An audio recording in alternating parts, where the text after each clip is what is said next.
We are live, guys. We're talking about mood maintenance, how to stay balanced in a challenging market, right?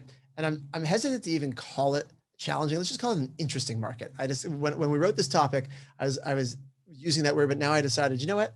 I'm not even using that word anymore. I'm just gonna say it's an interesting market because it's interesting, right? So I'm joined with I'm Jesse Zagorsky. I'm joined with Janki Patel from Northern California. What's up, Janki?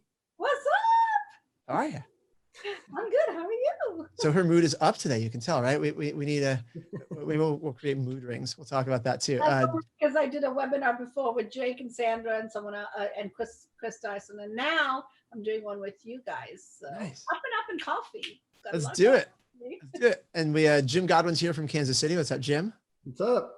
Both of these are wonderful agents. I'm from Southern California, San Diego. Both of these agents sell a ton of homes. They are very experienced realtors, but we are talking for the Emotional Gymnastics for Real Estate Agents series. We're doing mood maintenance, how to stay balanced in the challenging market. And Jim, I'm going to have you start it off because you had thrown out a concept that I really didn't know what it meant, but like you had said emotional neutrality. So emotional neutrality in this interesting market. What does that mean? Emotional neutrality. Not getting caught up, basically, not getting caught up in the ups and downs of the market with your clients, with your family, with, the talk of the town and what's going on. Are we going to get inventory or not going to get inventory? Clients losing 15 offers in a row. If you get caught up in that, you're going to get burned out very, very quickly. And so it's, for me, it's just realizing that I can't go on the emotional roller coaster with everyone else because I have to maintain balance. And so I always look for ways to stay balanced in a transaction and in life. So. I'm watching Janki nod her head. Do you agree when you get caught up in that chaos, does that tend to lead to burnout for you too? While I'm eating a power bar, guys, this is my breakfast to lunch. I mean, it's been crazy, but it's been one of those mornings. Every other Friday when I come on Emotional Gymnastics, it's like, oh my God, this is it. After this, I'm after seeing clients, and the morning is always so busy. But anyway, I agree with Jim. I totally do, because you cannot be stalemate. You got to continue. We have so many challenges, or so many, like you said, challenges is the right word. We have so many obstacles before our buyer can get into a home, and that's created by the inventory, the market, right? And where do we stand in our mood set at that point, right? We cannot stalemate ourselves and say, okay, well, let's just turn this off and take a break and let the buyer go and do whatever they want. We got to continue. We got to help them and find different things. Think out of the box. That's what I say. Think out of the box of how you can make this happen. Like, how can you accomplish that goal for them? Yeah, and so on that, and we can come back to emotional neutrality, but you just said something about when you're looking at the other agent. So in terms of empathy, right? I think one of the things that we've kicked around a lot is the idea of empathy for the agent on the other side. Just like it's a challenging market or an interesting market for you, it's an interesting market for them. If you're on the buyer side, you're dealing with a listing agent that's receiving 20, 30, 40 offers. If you're a listing agent, you're dealing with buyer's agents that have submitted 5, 6, 7, 8, 10 offers for a client without getting accepted. So I think having that empathy for the agent on the other side can often help this go smoother. What do you think, Janki? I think it's so important, and I know, Jim, you were about to say something, but a thought just came into my mind. I think it's so important to know, as realtors, not as listing or buyer's agents, as realtors, as a community as a whole, know that you're going to be in their shoes anytime. You know what I mean? Like, you're going to be a listing agent, and or the listing agent will be the buyer's agent, at any given time. So feel that empathy for that person. I hate it when listing agents say, well, I can't reveal that. Okay.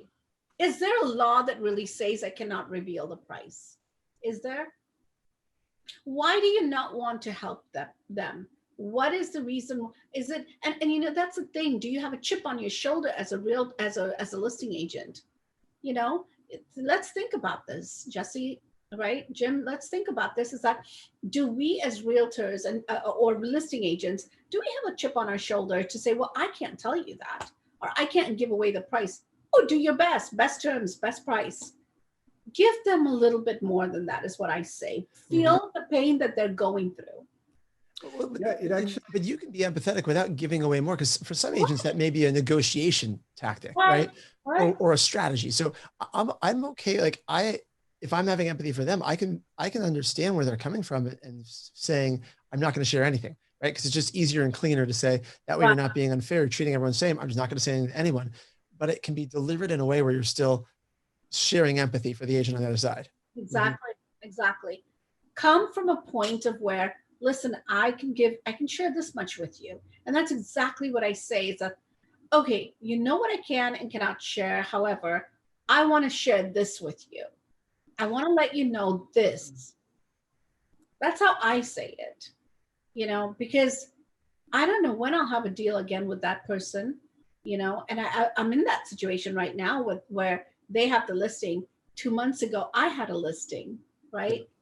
Or you just say something to them like, this is the information that I'm sharing with all agents. Right. This is exactly what I'm telling everyone else. And this is, I can't say anything more or less. I want to make sure that everyone is having the same fair shake at it. And this is the information that I'm giving to everyone.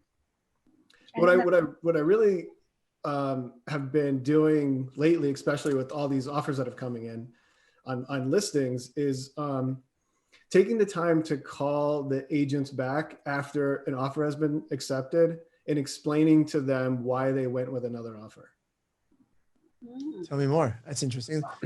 Yeah. So this is the biggest complaint that I hear and I get, is that, you know, you put all these offers in on properties and you get a text message saying your offer wasn't accepted. Well, that doesn't really help our industry very much. You know, it doesn't help with the agent on the other side feeling confident with their buyer. It doesn't give them any information to go back and say, this is what we need to change next time so that we can maybe be competitive next time. It's not giving any information to anybody. And it's like, why are you withholding all that information? I know the most common answer is I'm too busy to call these people back. But I think if you think that you're too busy, then something is going on with the infrastructure of how you're running the business. It's not being leveraged properly, or you just think that you don't have the time to do it. You do have the time to do it. In my opinion, you do have the time to do it. Right. If you only take maybe a half an hour, 45 minutes to call all those realtors back and say, the reason why your offer wasn't accepted, if you must know, if you do need to know, is blah, blah, blah. I think that's coming from contribution to give them a tool to better perform, you know, their offer in the next deal. You're going to work with that person again at some point in time, and you're going to be on the other side of that transaction. And when you're on the other side of it, and you can actually go back to your buyer and say, hey, this is the reason why we didn't get it. You know, next time when we put an offer and we need to maybe waive a little bit more of the appraisal contingency and maybe we'll get the next offer. But unless you have that information given to you, then how would you know? So when you're having those conversations, how do they go typically? People happy, they appreciative? The buyers? The buyer's agents, because if you're reaching out to buyer's agents, I mean, how are those conversations going? They're extremely grateful. Extremely grateful. Like we never get this. And again, it's you being a contribution to the industry that you love so much. So why not take that extra 10 minutes and be a contribution instead of part of, I don't want to say part of the problem, but part of the current status quo. Right. Be the different, make a difference, somehow be the difference, right? I mean, we have to change something here. We all know we all have low inventory. We all know the situations that we're going through, but let's try to see what we can do differently and be the solution to it. Right. I love that idea. So before we move on from empathy, go ahead, Jim. You got something else you want to add? I was just going to say, the market that we're in right now is not sustainable. It can't go on forever, and it's going to balance back out. And the people that you're kind to in this market, when it's difficult to be kind, will be kind to you when it balances back out. You know, it will come back around to you. It's not, you know, our markets that we're in are not that big. You deal with a lot of the same people all the time. Right. I totally agree with that, because even in this local area, I see the same realtors, you know, that are listing and selling and listing and selling. And so, you know, when out of area realtors come in, I also say, you know, be empathetic to them too, because you never know who's going to be on your next deal. Even like the big, you know, massive listing agents that have a huge market share, eventually they're going to work with a buyer. And when they work with a buyer and you call them up and you do something like this to them, it will have an effect. Yeah. It will have an effect. It may plant a seed for them to say, wow, this is different. This is something maybe we should implement.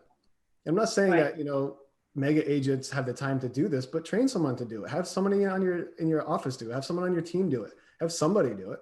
Right. It's not a tremendous use of resources. I agree. Interesting. It's a really good idea, and it does help go a long way for empathy like that.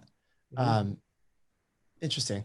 On the buyer side, if you're representing a buyer, is there anything empathetically, before we move on, that you guys do or you think we should do in terms of listing agents? Because listing agents, even though like life is good as a listing agent right now, right? You get all those offers, it still is stressful and a little extra. Like, you guys know, you're on the listing side. It is a little stressful having all those offers come in and balancing that flood of information. I mean, working on the listings prior, working on the listings, you know, getting them ready for the market, you know, getting the whole enchilada done. I mean, that is in itself, you know, a lot of work, getting all the vendors to, you know, go to the property and get the work done, or whatever, inspectors to go out there. And, you know, it is work. It is a lot of work. It's not just like, hey, I got a listing and just put it on MLS. No. So before and after, there's a lot of work. So as a buyer's agent, is there, or someone working on the buy side of a transaction, is there anything you would do, could do, should do, or just to remember that empathetically think about the fact that, hey, this person's going through something on the other side also? With the buyer you're talking about? No, with as a buyer's agent, right? I mean, if we're just talking about empathy for agents on either side. If you're on one side of the transaction, how do you remember to have empathy for the agent on the other side? Try not to take it personally when you don't get called back. Yeah, I mean, when they don't call you or email you, give you that personal attention, it's okay.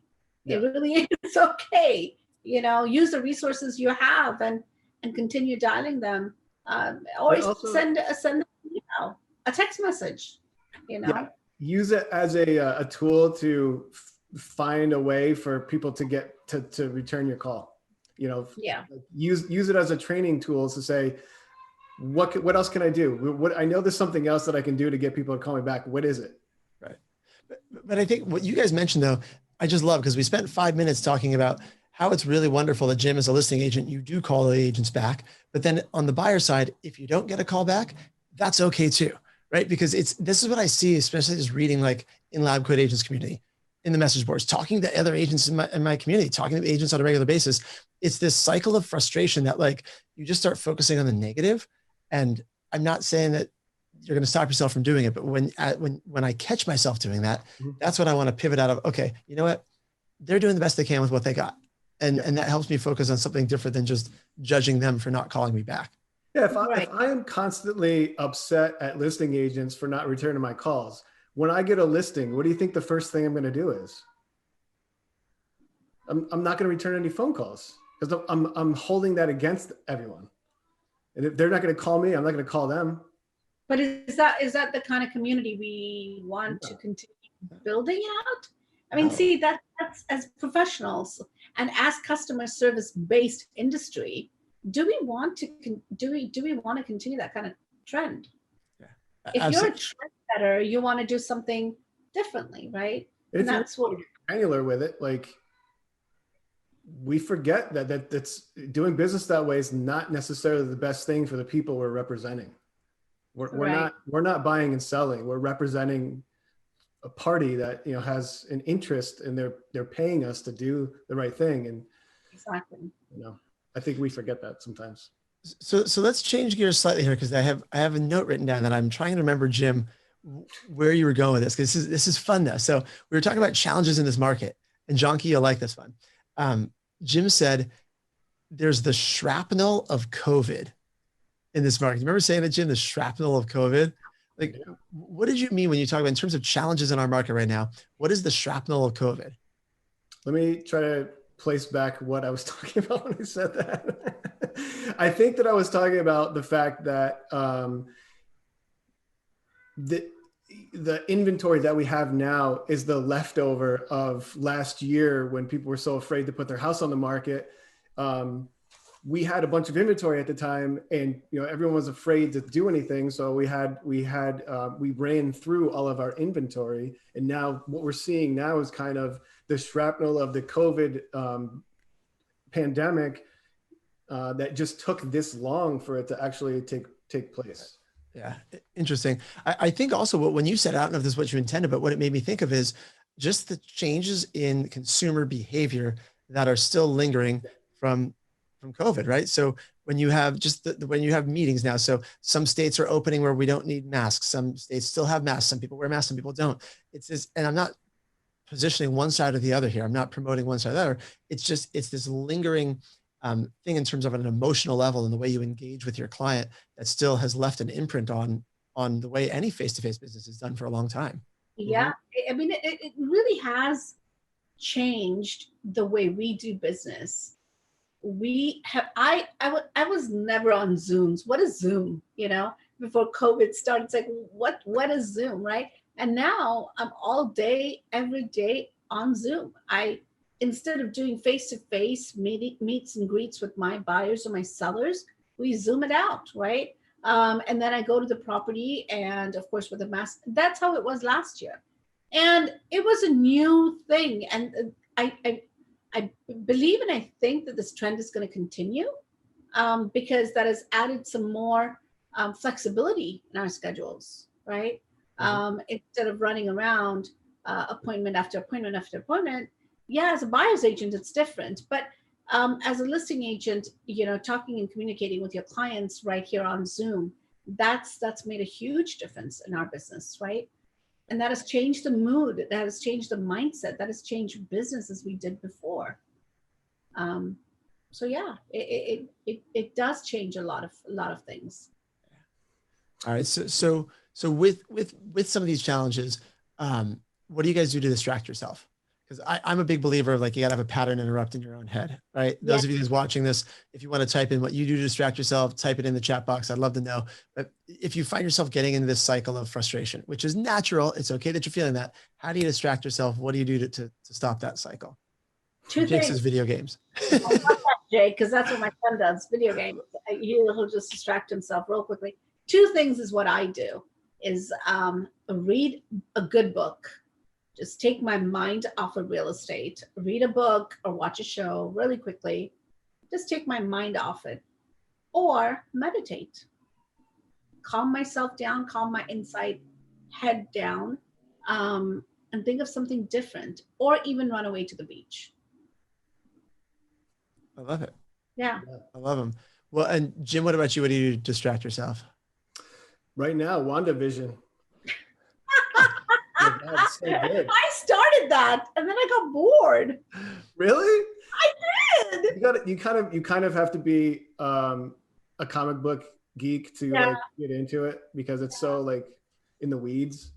And I'm not that person, but still, like, I know I've watched enough Marvel. My husband loves Marvel. So Jesse, what do you do? What do? I exercise. I'll go for a run. Yeah. I've noticed midday, if I don't have any appointments in the afternoon, I will get out and just go for a run. Just like 30 minutes makes me feel so much better. It absolutely changes my head. I rarely would watch a show in the middle of the day, usually like late at night.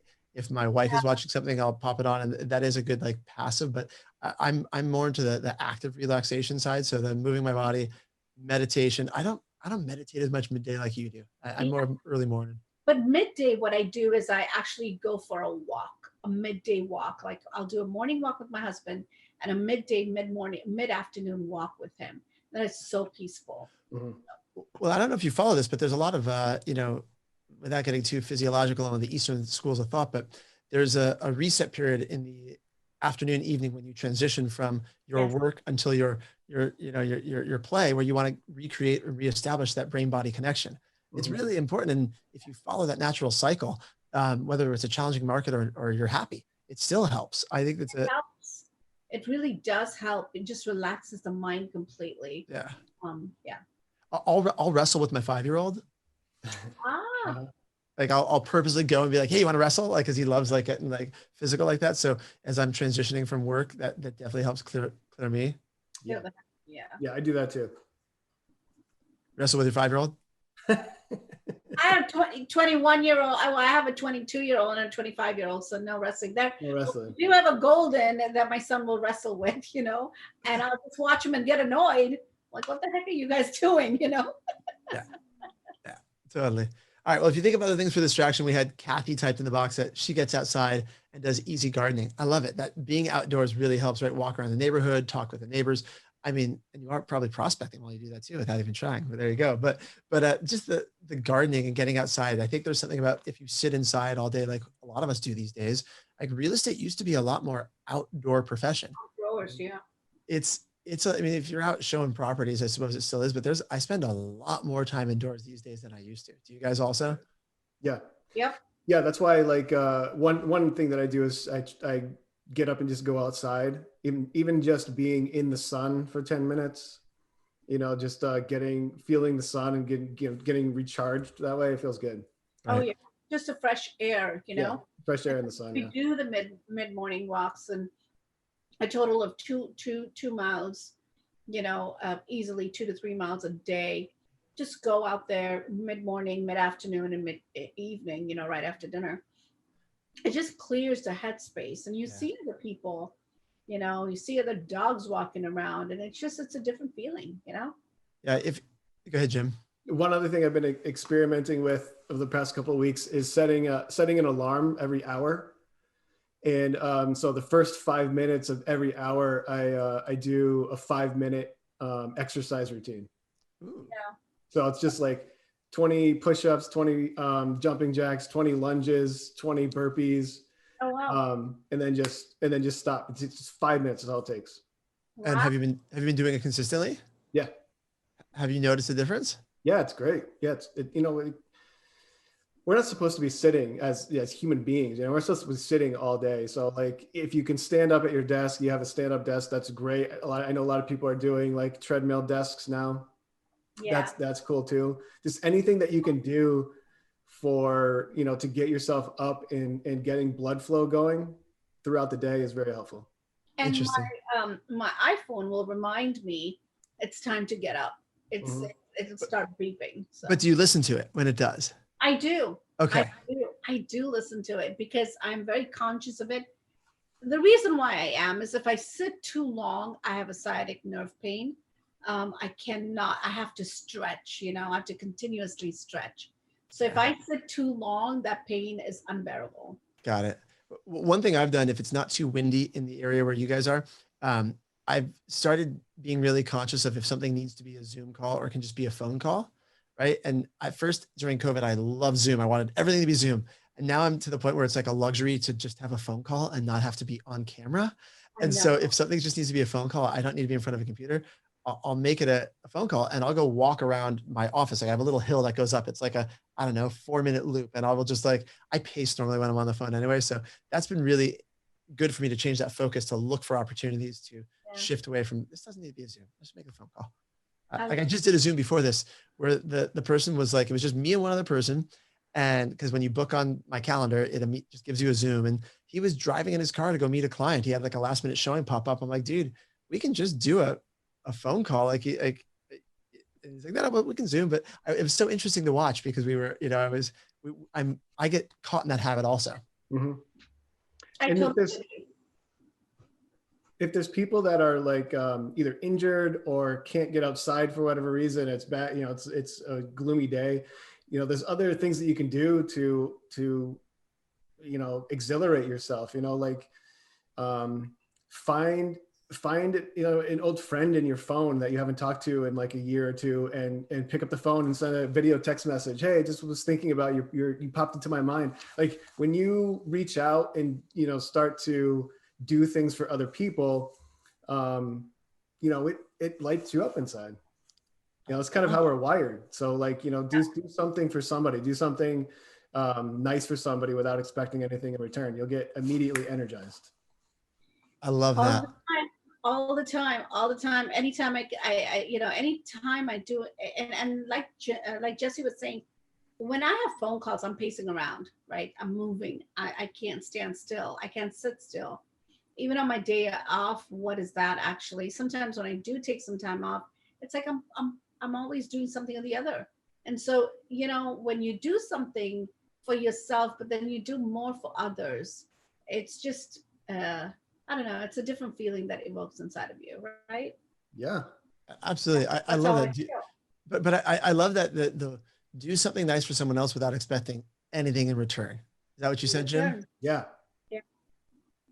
I've had to learn that lesson many times in my life. I used to be that person that would never give money to homeless because I thought that, as soon as I gave money to them, they were going to go out and buy drugs or alcohol with it. And then I was contributing to that problem. But the act of giving has nothing to do with the receiver. Yeah. It's like the point of it, the reason why you're doing it has nothing to do with what they're going to do with it after you give it to them. It's the person you are, or the person you are being in that moment. That's the thing that like is our human nature, and the act of giving without any attachment at all, positive or negative, that act of giving is really what it's all about. And while you say that, my son or my daughter, when they see someone out outside a grocery store, they'll stop by and say, "Can I get you something to eat?" Yeah. Or outside a restaurant, "Can I get you something to eat? What would you like?" Yeah. And that just is such a good and I feel so proud when they do that. And it just, as a mother, it gives me such a good feeling of fulfillment that, I did do my job as a good parent, Mm-hmm. I did do something right. Yeah. To instill that in them. But it's a good feeling. It is, without expecting anything in return. Yeah, and I've given money to somebody and watched them go buy alcohol with it.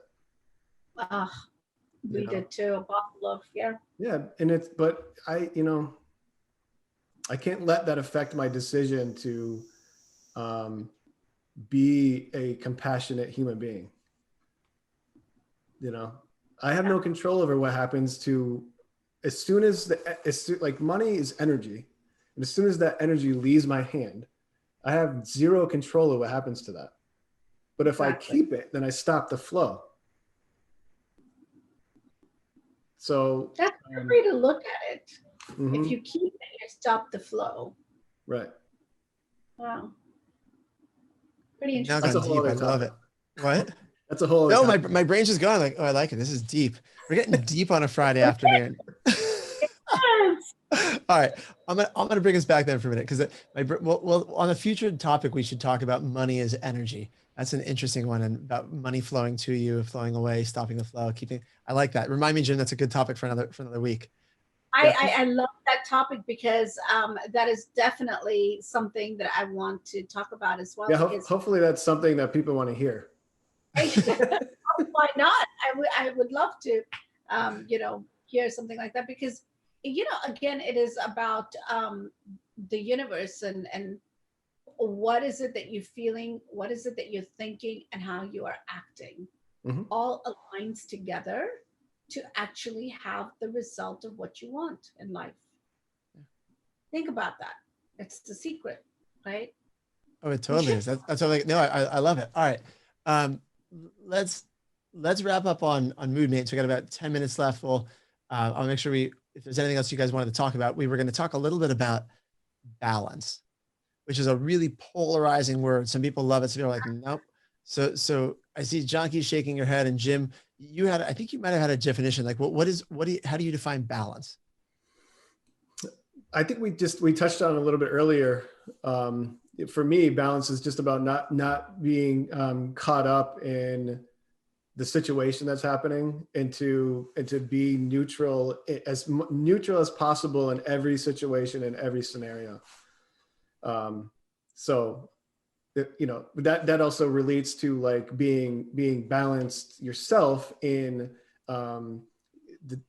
your work and your play and your family and your diet and your exercising and all of the things that we're addicted to. Like it all relates to the same thing, is trying to come back to balance with all of your emotions and feelings and thoughts and all of it, and don't get pulled one way or another by the circumstances of your life. So for you, it ties into emotional neutrality. When I said balance, Janki, you were definitely shaking your head. Or you're not a fan of balance? I love balance. Oh my goodness, I love balance. But do I have it? Do I have that balance? I did, a couple of months ago. But as you grow, it's like, as you stretch the rubber band, you're stretching it, you're stretching it. You got to be careful you don't break it, right? I'm not at that point where it's going to bust. I'm at a point where the balance is like, okay, all right, I'm stretching it because we're building our team and it's growing, which I love, and the training that goes into it. And finally, I had to hire my director of ops. I had to finally hire another director of ops. And I needed to make that balance between both of them to run the entire team, right? But that is a learning curve for them, for me to train and, make sure the systems are all taken care of. And of course, that's for a different webinar. But balance, the word balance is so overrated, in my opinion, that where do you see that balance? To each its own, but it is so overrated. I can't seem to find the right balance. No matter what I do in my day, is there a balance? Like right after this, I have maybe an hour and then I'm running off to show properties, and then tomorrow, in total, both days, I've got about 6 clients myself that I'm back to back showing, let alone my buyer's agents, right? So where is the balance? But that's the thing, is I don't think there is to me, it's always, I think what most people think of their concept of balance doesn't really exist. You're never going to have equal parts of work and play and like at different phases of your life, you're going to have different things. So I like Jim's idea of tying it into more of, the goal is not balance to be equal in all areas. The goal is emotional neutrality, that you feel centered. I think centered to me is a better concept than strive for the balance. Are you centered? What are you doing to stay grounded and to actually keep that emotional balance mentally, right? I think that is what we're looking for, not the physical. The deal with balance is that it's experiential, right? So you have to figure it out for yourself, and it means something different for everyone. And you can't know balance. It's impossible. You have to experience balance. The greatest analogy that I ever heard about this is when the first time you rode a bike. And when you ride a bike, you fall and you get up and you fall and you get up and fall. And then all of a sudden, out of nowhere, as if the world just expanded, you find balance.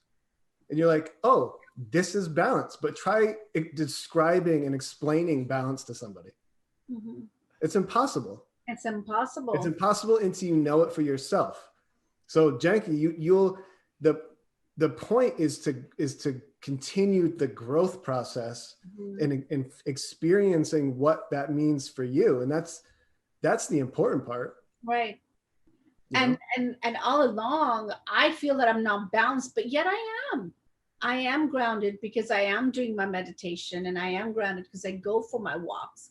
Mm-hmm. So when you talk about balance, there is really nothing, how do you define that? Right? Because I'm doing it.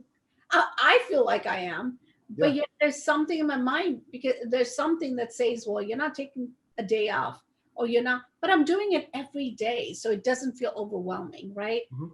That is what the question should be like, what is the fine balance during your day, your day-to-day routine? Where's the balance at, right? How do you define that? You know, A good barometer of a good barometer is, you know, your health, yeah, you know, your mental health. Are you tired all the time? Are you unhappy? Are you angry with people all the time? Do you tend to overeat? Are you not sleeping? These things are like the gauges that life gives us to figure out if we are balanced or not. If right. those things are out of whack, if we're not sleeping because we're scared all the time, or we're like overworked and all you're thinking about is like what you have to do the next day, then maybe you're out of balance. Or if you have to, you know, eat fast food all the time to feel better, something's out of balance. Yeah. So if you were watching this and if someone's like, I felt like that before, I'm feeling like that now. Like if you realize I am frustrated or I do feel unhappy often, what is the first thing that most people to do? I know we only have a few minutes, so I can't get too deep into it, but is there a first step, or is it different for everybody? Pull back and write down what is it that you're feeling at that moment. Mm-hmm. Write it down.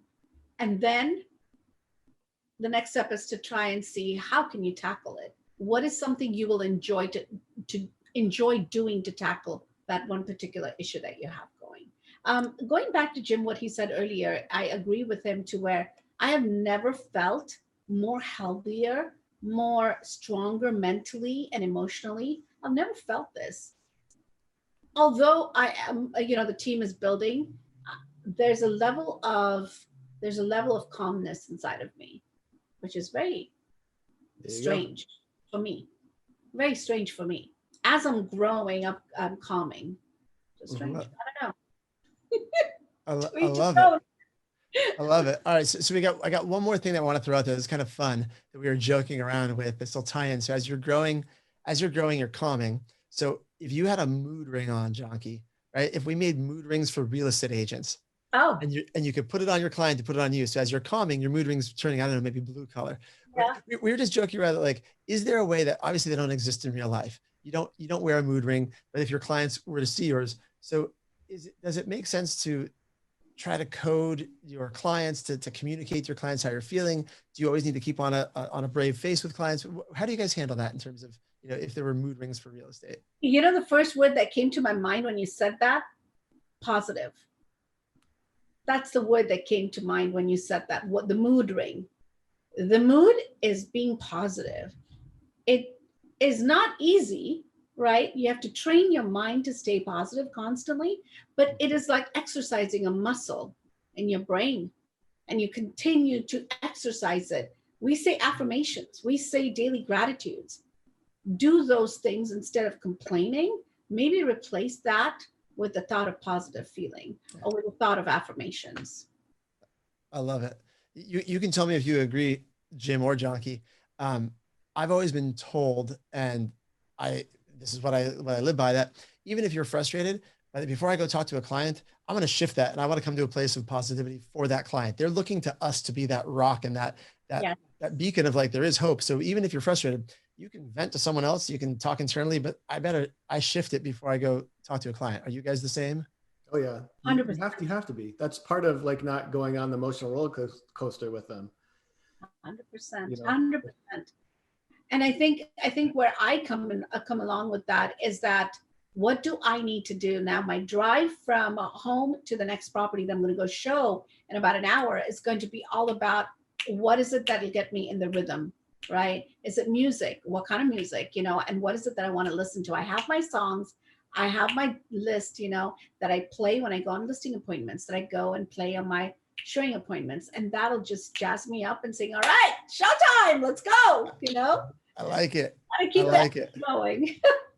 I love it. That's a perfect example of something that I always live by, which is your mood always follows action. Yeah. It's not the other way around. You can't think yourself into feeling better most of the time. It's the action that you take. That's the song that you pick and the playlist that you do. That's the action that you take to create the mood that you want to be into, not the other way around. I think a lot of people think that they can, get into a particular, or change their mindset or change their mood without taking any kind of an action. And that it just doesn't work. And suddenly 10 minutes later, you're feeling better, right? I mean, it's really a cool thing about taking action. Yeah. Well, guys, you have to take action. This is probably a good place to wrap it up. Is there anything else we missed? We covered a lot of ground actually on mood maintenance, right? How to stay balanced in the changing market. Is there anything that we might have missed? Anyway, you're going to wrap this together? Are you feeling pretty good about it so far? Really good. Let's go. This is, this is not the coffee speaking, by the way. This is me on a normal basis. My team wonders, every morning, let's go. What are we doing today? They're like, oh, she's awake. I'm like, hey, I was never sleeping. But, you got to set the right mindset, right? You got to set that positive as a leader, or as even just a single agent, or whoever you are out there. If you're not going to set the right tone, how do you expect your clients to, because they do feel your energy.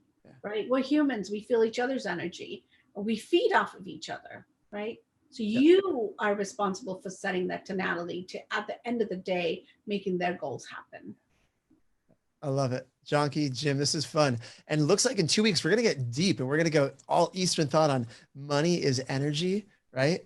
The energy, keep the energy flowing. If those of you, if you joined us late, you missed that part where we were talking a little about that. We thought it was a good topic for 2 weeks from now.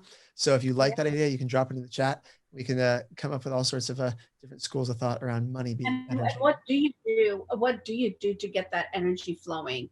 The energy of money flowing. I have so much to say about that. I love it. I love it too. Can I say one thing? Yeah, go ahead, Jim. Wrap it up. Just especially for newer agents out there, please remember that this is a season of real estate. It's not going to stay like this. It will shift. I promise. We've gone through this. We've gone through this many, many times. And this is a temporary thing that will not last forever, and things will balance itself out. The market just has to adjust itself. Don't attach yourself to the frantic nature of what's going on right now. It's just that time in real estate. This shall pass too. Yeah, a wonderful reminder, Jim. A wonderful reminder. Yeah. All right, guys. Thank you. Have a wonderful day, guys. Have a good afternoon. Happy Friday. Good weekend. Bye, guys. Bye.